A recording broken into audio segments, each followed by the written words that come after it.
Apa nih? Astagfirullah. Astagfirullahaladzim. Dan gue tidak kejadian gedor. Astagfirullahaladzim. Kamu ini berdosa banget.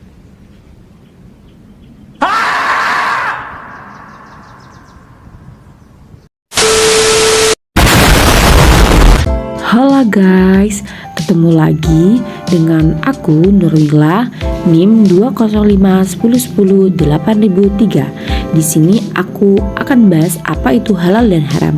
Halal adalah sesuatu yang diperbolehkan Allah Subhanahu wa taala, sedangkan haram adalah sesuatu yang dilarang oleh Allah Subhanahu wa taala. Nah, jika larangan itu tidak keras, maka disebut makruh. Jadi, halal haramnya sesuatu ditentukan oleh zatnya atau cara memperolehnya.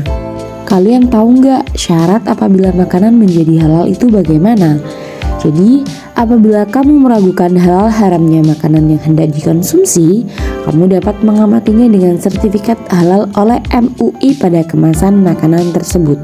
Tapi jika ada ya, nah syarat-syaratnya apa saja? Yang pertama, suci dari najis dan hal yang diharamkan. Yang kedua, jauh dari mudarat.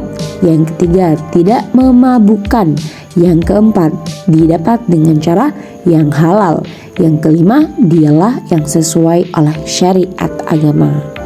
Nah, kalian tahu nggak contoh makanan halal itu seperti apa? Yang pertama, semua binatang yang hidup di air, baik air laut atau air tawar. Yang kedua, ada belalang. Yang ketiga, ada hati dan limfa. Yang keempat, semua tanaman dan produknya seperti kayak sayuran, buah-buahan. Lalu makanan haram seperti apa yang dicontohkan oleh Al-Quran atau hadis? Jadi makanan yang diharamkan yang terdapat pada Quran surat Al-Baqarah ayat 173, Quran surat Al-An'am ayat 145, dan Quran surat Al-Maidah ayat 3. Nah, berdasarkan 3 ayat tersebut dan 4 makanan yang diharamkan oleh Allah Subhanahu wa taala, yaitu ada bangkai, darah yang mengalir, daging babi, dan binatang yang disembelih atas nama selain Allah Subhanahu wa taala. Nah, selain makanan haram, ada pun binatang yang diharamkan untuk dikonsumsi. Yang pertama ada keledai, yang kedua ada hidup di 2 alam, yang ketiga adalah binatang tersebut hasil undi nasib dengan anak panah, yang keempat diperintahkan untuk membunuhnya, dan yang terakhir binatang tersebut memiliki taring dan kuku yang tajam. Nah, hikmah pengharaman makanan dan minuman apa yang kita dapatkan? Yang pertama, terhindar dari makanan yang berbahaya bagi kesehatan. Yang kedua, terhindar dari makanan yang kotor. Dan yang ketiga, kita dapat menjaga kesucian dan fisik manusia. Quran surat Al-Maidah ayat 88. A'udzu billahi minasyaitonir rajim. Bismillahirrahmanirrahim. Wa kulu mimma razaqakumullahu jalalan thayyiban wattaqullaha alladzi antum bihi mu'minun. Artinya, dan makanlah dari apa yang telah diberikan Allah kepadamu sebagai rezeki yang halal dan baik, dan bertakwalah kepada Allah yang kamu beriman kepadanya. Lalu, bagaimana sih alur sertifikasi halal gratis? Nah, yang pertama, pelaku usaha. Pelaku usaha harus membuat akun melalui PT SP Halal Go ID dengan mempersiapkan data permohonan sertifikat halal dan memilih pendamping PPH. Yang kedua, melengkapi data permohonan bersama pendamping PPH. Dan yang ketiga, mengajukan permohonan sertifikasi halal dengan pernyataan pelaku usaha melalui Si Halal. Selanjutnya akan ada pendamping proses produk halal, yakni PPH.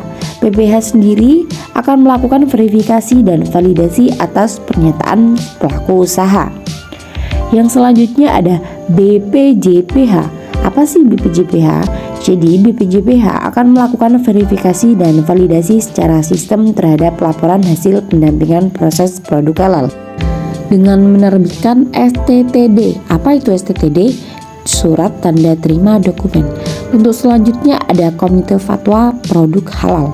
Jadi menerima laporan hasil pendampingan proses produk halal yang telah terverifikasi secara sistem oleh BPJPH dan melakukan sidang fatwa untuk menetapkan kehalalan produk. Kembali ke BPJPH, yakni akan menerima ketetapan halal produk dan menerbitkan sertifikat halal. Nah, untuk pelaku usaha terakhir akan mengunduh sertifikat halal melalui Si Halal dan mengunduh label halal nasional untuk dicantumkan pada produk. Nah, kalian bagi pelaku usaha atau UMKM dapat mengikuti alur sertifikat halal gratis sehari di kampus Unhas Jember.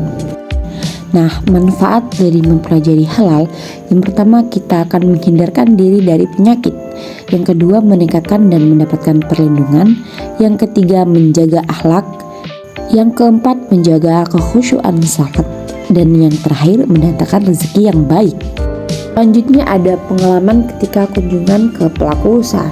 Jadi melalui program ini para pelajar tidak hanya memperoleh pengalaman pertama berwirausaha, tetapi juga memiliki kesempatan untuk mengembangkan keterampilan abad ke-21 yang sangat dibutuhkan, mulai dari berpikir kritis, pemecahkan masalah yang kompleks, komunikasi, kolaborasi, serta kreativitas untuk kita mengembangkan usaha-usaha yang nantinya bisa diperjualbelikan. Pesan dan kesan selama saya belajar yaitu jangan menyerah dalam mendidik saya dan teman-teman Bapak. Tetap menjadi dosen kami yang baik hati dan menyenangkan. Maafkan kami bila banyak kenakalan dan kejahatan yang kami lakukan selama pembelajaran keterpaduan Islam dan sains. Pertahankan semangat dan sabar dalam mengajar.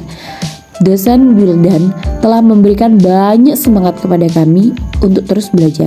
Hal ini memotivasi saya untuk belajar dengan giat. Sesulit apapun proses dan pelajarannya, kesabaran yang Bapak miliki membantu kami semua. Teruslah menyajikan pelajaran yang sangat menyenangkan dan bervariasi, cara mengajar yang seru dan baru semoga dapat dipertahankan sehingga siswa dapat belajar dengan antusias dan terhindar dari rasa bosan. Pertahankan suasana kelas yang menarik.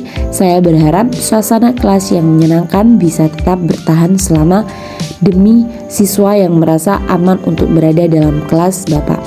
Sekian kesan dan pesan yang bisa saya sampaikan. Saya akan terus mengingat Bapak Wildan. Mohon maaf bila selama jam pelajaran saya kurang memperhatikan dosen. Semoga Bapak Wildan betah mengajar saya ya. See you.